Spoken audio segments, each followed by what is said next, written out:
Hi hello అండి. ఇది సంక్రాంతి పండుగ రోజు వీడియో. లేట్గా పెడుతున్నాను, ఏమనుకోకండి. ఫస్ట్ అయితే ఆ రోజు తెల్లారదని 4 గంటలకు లేసాను. 4 గంటలకు లేసి ఇల్లంతా చెత్త తుడిచేసి మాప్ పెడుతున్నాను. నేను ప్రతిరోజు మాప్ పెడతాను. తర్వాత తలస్నానం చేసేసి వచ్చాను.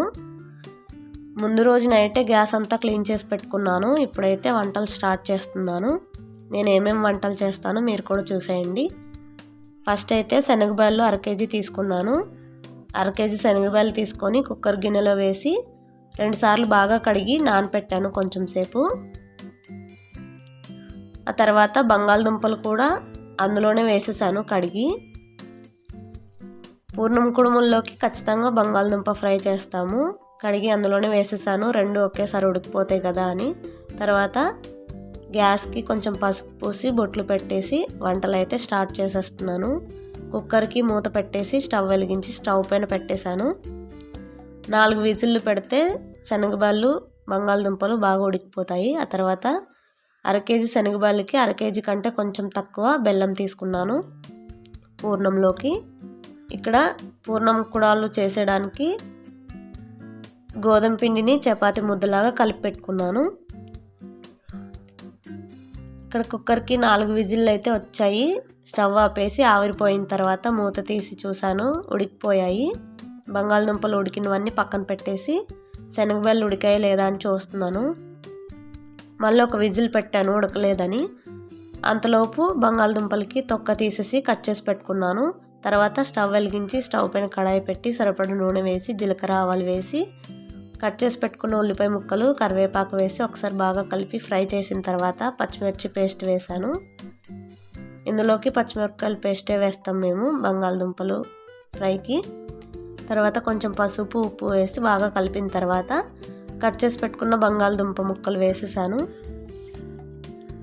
ఒకసారి బాగా కలిపి కొంచెం నీళ్ళు వేసి మగ్గించాను. బంగాళదుంప కూర అయితే రెడీ అయిపోయింది, పక్కన పెట్టేశాను. తర్వాత ఇప్పుడు పూర్ణము శనగబాళ్ళు మెత్తగా ఉడికించాం కదా, పప్పు గిత్తతో మెదిపేశాను. ఆ తర్వాత బెల్లం వేసి కొంచెం సేపు వేడి చేస్తే బెల్లం కరిగిపోతుంది కదా, అప్పుడు పప్పు గిత్తతో మెదపడానికి ఈజీగా ఉంటుంది. అదే ఊర్లో అనుకోండి పెద్ద గుండ్లు ఉంటాయి, గుండు కింద రుబ్బుతారు, లేకపోతే రోళ్ళు ఉంటాయి కదా, రోట్లో రుబ్బుతారు పూర్ణము. ఇక్కడైతే మాకు అవేమీ లేవు, చాలా కష్టమైపోయింది పూర్ణం చేయడానికి. తర్వాత కుక్కర్ క్లీన్ చేసేసి అదే కుక్కర్లోనే పప్పుకు పెట్టేశాను. కందిబ్యాళ్ళు కడిగేసి పప్పుకి ఏమేమి పెడతారో అవన్నీ వేసేసి కుక్కర్ మూత అయితే పెట్టేసి స్టవ్ పైన పెట్టేశాను.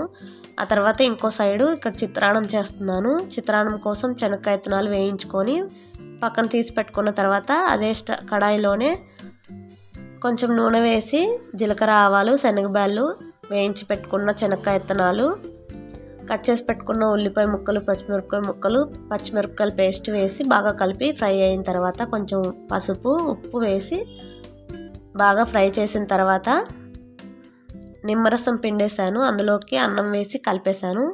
చిత్రాన్నం అయితే చేసేసాను. ఇక్కడ పూర్ణం చారు కోసం శనగబాళ్ళలో కట్టు ఉంటుంది కదా, అది తీసి పెట్టిన తర్వాత దాంట్లో కొంచెం చింతపండు వేసి నానపెట్టాను. ఇప్పుడు చింతపండు అయితే బాగా పిసికేసి కొంచెం పూర్ణం వేసి పూర్ణం చారు అయితే చేస్తున్నాను. ఇటుపక్క ఏమో అన్నం పెట్టేశాను, అన్నం ఉడుకుతుంది. అటుపక్క కుక్కర్లో చారుకి అయితే పోపు పెడుతున్నాను. ప్రాసెస్ ఏం చెప్పట్లేదు, మీరు చూసేయండి వీడియోలో. మా ఊర్లో ఏ పండుగ చేసుకున్నా ప్రతి పండగకి ఇవే వంటలు ఉంటాయి ఖచ్చితంగా. అన్నం అయితే ఉడికిపోయింది, అన్నం వార్చేసాను. అన్నం వార్చిన తర్వాత అదే స్టవ్ పైన కడాయి పెట్టాను. కడాయి కొంచెం వేడయిన తర్వాత అందులో నూనె వేసి సిమ్లో పెట్టేసి నూనె వేడయ్యేలోపు పూర్ణం కుడుములకి అయితే తయారు చేస్తాను. అటుపక్కేమో చారు ఉడుకుతూ ఉంటుంది. అంతలోపు చిన్న చిన్న కజ్జికాయలాగా చేసేసుకుంటాను పూర్ణం కుడుములు. ముందే చపాతి ముద్ద అయితే రెడీ చేసుకున్నాం కదా, చిన్న చిన్న ఉండలు చేసుకొని చిన్న చిన్న పూరీలాగా చేసుకోవాలి.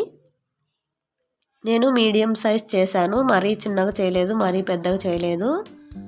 చిన్నగా చేస్తేనే బాగుంటాయి, కాకపోతే ఎక్కువ టైం తీసుకుంటుంది, పూజ చేయడానికి లేట్ అవుతుందని నేను మీడియం సైజ్ పూర్ణం కుడుములు చేశాను.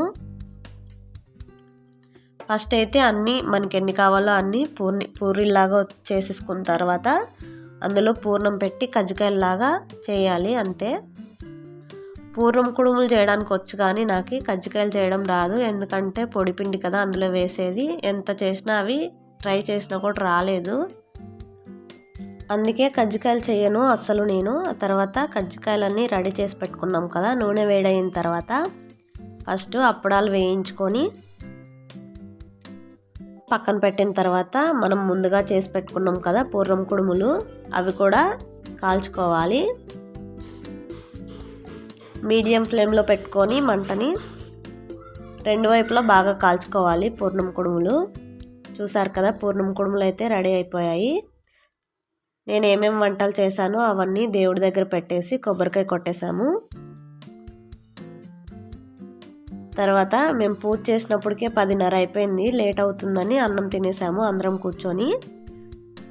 ఇది మధ్యాహ్నము గంగెద్దు వచ్చింది మేము అన్నం తిన్న తర్వాత, దానికి కూడా అట్టిపళ్ళు అవి పెట్టేశాను. ఆ తర్వాత మేము బయటకు వెళ్ళాము కైలాసగిరికి. ఈ వీడియో నచ్చినట్లయితే లైక్ చేయండి, షేర్ చేయండి, సబ్స్క్రైబ్ చేయండి. Thank you for watching.